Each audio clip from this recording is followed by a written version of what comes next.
Je viens vous conter cette histoire, vous verrez, elle est curieuse. Je tente de déposer plainte à la gendarmerie suite à une série d'agressions sur 2 ans. Écoutez comment les gendarmes refusent de prendre ma plainte. Bon, cette histoire débute le 14 mars 2018, où je suis menacé devant témoins. Les gendarmes informés ne questionneront jamais le témoin. 2 autres personnes éloignées ont assisté à cette scène et se sont fait connaître. Les gendarmes n'en tiendront jamais compte. Je fus ensuite assommé sur la route le 11 mai 2018, le 15 mai 2018 également, par une personne de 30 ans, mon cadet, puis poursuivi en pleine campagne par une personne armée, le 9 juin 2018. Pendant 26 mois, je vais tenter de déposer plainte pour cette tentative de meurtre. La gendarmerie ne prendra jamais ma plainte. Suite à un courrier fait au procureur, les gendarmes contraints et forcés doivent s'exécuter. Alors leur phrase c'est « Nous avons reçu instruction du procureur de la République ». Évidemment, les gendarmes ne reçoivent pas d'ordre, mais des instructions. D'ailleurs, la seule initiative qu'on leur laisse, c'est d'attendre les instructions. Mécontents, les gendarmes cherchent à étouffer l'affaire. Pire, faire de moi un coupable. C'est pour cela que je vais rendre cette affaire publique. Je ferai plusieurs vidéos pour démontrer toute la complaisance de la gendarmerie envers la commanditaire de ces actions. Quand je dis complaisance, je suis très complaisant avec les gendarmes.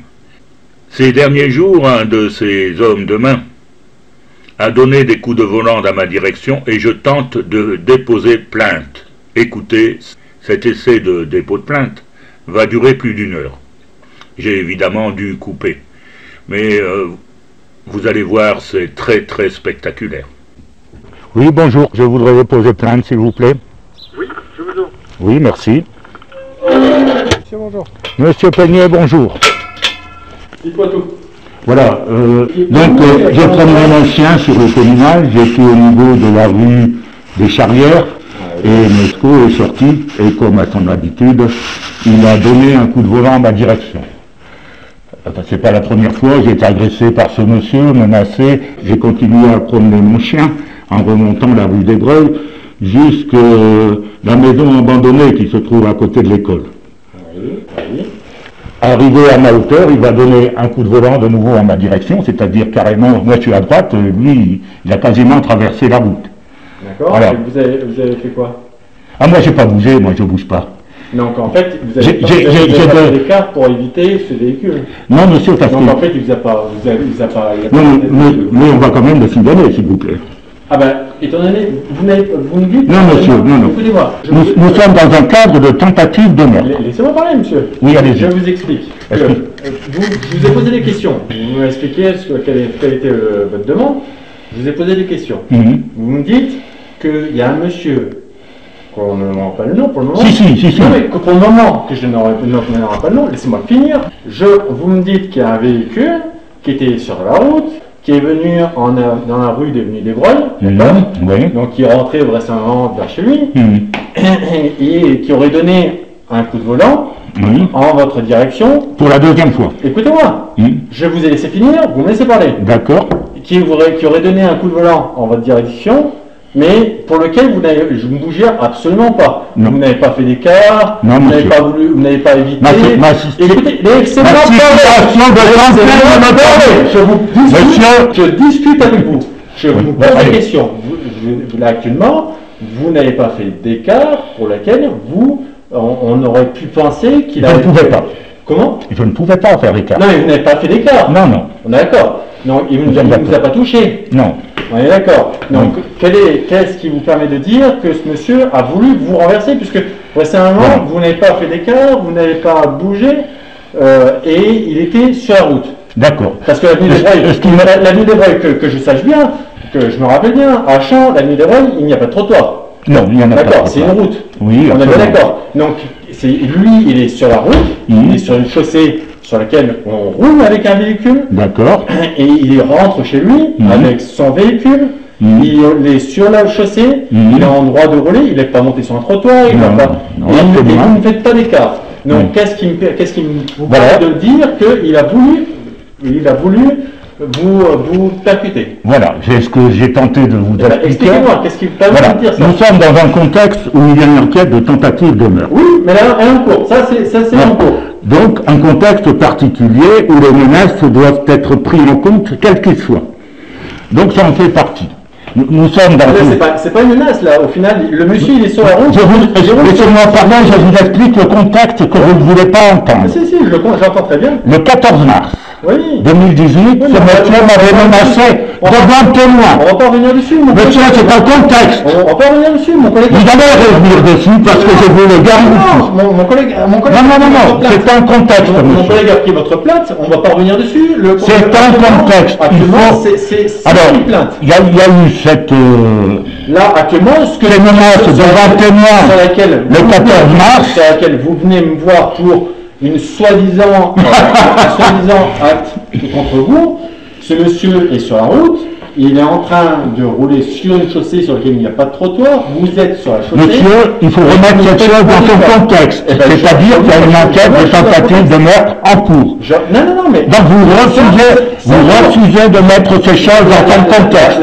Vous refusez de remettre les choses dans son contexte. La plainte, monsieur, elle a été prise. Non, elle n'a pas été prise. Elle n'est pas encore prise. Si, elle a été prise par mon collègue. Ça m'a l'air... Elle a été prise par mon collègue pour celle de 2018. Il faut vraiment... Elle est en cours. Je parle de la plainte que je vais déposer aujourd'hui. Il n'y a pas de plainte. Je la dépose. Il n'y en a pas de plainte. Je la dépose, monsieur. Il n'y a pas de plainte, monsieur. Si. Il est sur la chaussée.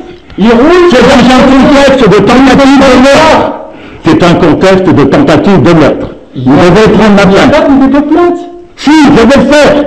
Bonjour monsieur. Bonjour monsieur. Major Chintoil, c'est moi qui commande ici. Oui.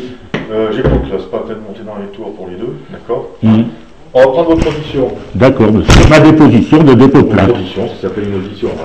Pour moi, écoutez, je suis à tout niveau délinquant, donc... voilà. Ça s'appelle un procès verbal d'audition. Parfait. Ok, d'accord. Mentionnez ce qui s'est passé. Après, je vous remercie. C'est à nous d'apprécier, au procureur d'apprécier si ce qui s'est passé aujourd'hui ou hier. Du moment, je vais recevoir un récépissé de dépôt de plainte. Il y a déjà la plainte en cours, donc on va... Non, c'est pas du tout la même chose. Je dépose une nouvelle plainte parce qu'il y a une nouvelle agression. Non, on va faire un complément, c'est-à-dire qu'on va rajouter, comme quoi il y a eu ce problème hier. Voilà, c'est tout. On vous prend votre audition, on va pas prendre des numéros. Ce que je veux, c'est qu'on remette cette agression d'hier dans le cadre. C'est pour ça, donc on prend une audition, mon collègue va vous prendre une audition avec ce qui s'est passé. Et je n'aurai pas de récépissé de dépôt de plainte. Il y a une audition, ça c'est... Non, monsieur, c'est une plainte que je vais déposer. C'est une plainte. Non, c'est autre chose. Il s'agit d'une autre agression. Il s'agit d'une autre agression qu'on veut remettre dans le contexte. Nous qui sommes maîtres de savoir ce qu'il y a à faire, d'accord? Monsieur, je suis libre de déposer plainte. C'est ce que je vous dis depuis tout à l'heure. On va vous prendre une audition dans le cadre de la même procédure. Non, je ne veux pas que ce soit dans le cadre de la même procédure. Ça, c'est pas à vous de juger ça d'ailleurs. Votre plainte va être prise, mais elle sera jointe, elle va se compléter, comme c'est vous-même qui en avez parlé, vu qu'il faut prendre dans le... je ne veux pas de on va faire A, B, C plus D. Non, monsieur, écoutez, c'est la même personne. Monsieur le Major, c'est la même personne. Je vous rappellerai simplement que ce cinéma a été déjà fait pendant 30 mois, alors que je voulais déposer plainte pour cette tentative de meurtre que vous n'avez pas acceptée. Vous qui avez fait de votre gendarmerie quand même une responsabilité certaine. Et c'est pour ça que maintenant la quête est en cours. La quête est en cours parce que j'ai écrit au procureur de la République. C'est ce que je vous dis. Donc monsieur... On va vous prendre votre audition. Non, je vais votre plainte officielle de mise en cadre. Vous mettrez le dépôt de plainte pour ces faits si vous voulez, mais c'est dans l'audition. C'est une audition, ça s'appelle. Vous allez me mettre le dépôt de plainte. Vous me le donnerez. Ça, mais c'est... Mais si vous voulez un dépôt de plainte, on vous demande, mais après, la plainte ne met pas. Ça va être l'audition pour ce qui s'est passé hier. Vous avez expliqué, voilà, vous avez le sentiment qu'il vous a encore intimidé, voilà, puis voilà. C'est tout. C'est tout. Non, c'est tout, mais c'est tout, mais je ne veux pas le mettre sous le bureau, allez, au revoir monsieur. Non, ça sera le complément pour l'information du parquet, puis c'est tout, qu'est-ce que je vous dis. Bon. Ça me paraît bizarre. Non, c'est pas bizarre. Enfin, de toute façon, j'en prendrai note avec mon avocate, voir si c'est réglementaire ou pas réglementaire. Voilà, faites pas de soucis. Attendez, vous n'avez pas fait d'écart. Non, je n'ai pas fait d'écart. Donc je vais le marquer. Oui, mais pour des raisons de santé. C'est juste que je vais marquer. Pour des raisons de santé, monsieur, j'insiste. pour des raisons de santé. Parce que j'ai de l'artérite et je ne peux pas faire des bons. Non mais si vous voulez... si vous voulez, vous pouvez marquer... Écoutez-moi monsieur, écoutez-moi. La voiture, elle ne nous a pas fait faire d'écart. Non, parce que je ne pouvais pas. Mais, vous m'avez entendu. Mais tant même que vous ne pouviez pas faire d'écart, elle ne nous a pas percuté. Non, la voiture ne m'a pas percuté, donc, monsieur. Du coup, elle ne nous a pas... Écoutez-moi, monsieur. Donc, malgré tout, malgré que vous aviez l'arthrite et vous ne pouviez artérite, si vous voulez, que vous ne pouviez pas faire d'écart, elle ne nous a pas percuté. Non, absolument donc, pas. Du coup, je n'ai jamais dit qu'elle m'avait percuté. Donc, elle ne nous a pas imposé à faire un écart. Je ne pouvais pas le faire, monsieur. Mais elle ne nous a pas imposé. Donc, mais même si elle me l'avait imposé, je serais mort. Non mais c'est ça, on tourne en rond là monsieur, mais c'est ce que je voulais vous dire, c'est que en fait je vais le marquer. Oui, bah allez-y. L'écart parce qu'elle ne nous a pas obligé à faire l'écart. Parce que je ne savais pas faire d'écart. Non mais elle ne nous a pas obligé à faire l'écart. Parce que je ne savais pas faire d'écart, monsieur. Mais monsieur, comprenez ce que je vous dis. J'ai très bien compris, je n'ai pas fait d'écart parce que vous n'avez pas eu besoin de faire un écart, point. Non, parce que je ne pouvais pas. Si j'avais su, je l'aurais fait. Mais elle ne vous a pas obligé à faire d'écart. Si j'avais pu le faire, je l'aurais fait obligatoirement, c'est un réflexe. Or, j'ai plus ce réflexe-là pour des raisons de santé. Oui, ça je suis bien d'accord. Maintenant, vraisemblablement, étant donné qu'elle ne vous a pas touché, vous n'avez pas eu l'obligation de faire un écart. Parce que je n'avais pas la santé pour le faire. À ce moment-là, j'étais à l'auteur de l'Évré et je n'ai pas fait d'écart. Parce que ma santé ne m'aurait pas autorisé à faire un écart. Notez, s'il vous plaît. Parce que ma santé... Voilà, c'est parfait. Mais je marquais... Alors, parce que ma santé... ne m'aurait pas permis de faire d'écart, mais en pleine santé, j'aurais eu le réflexe de faire un écart.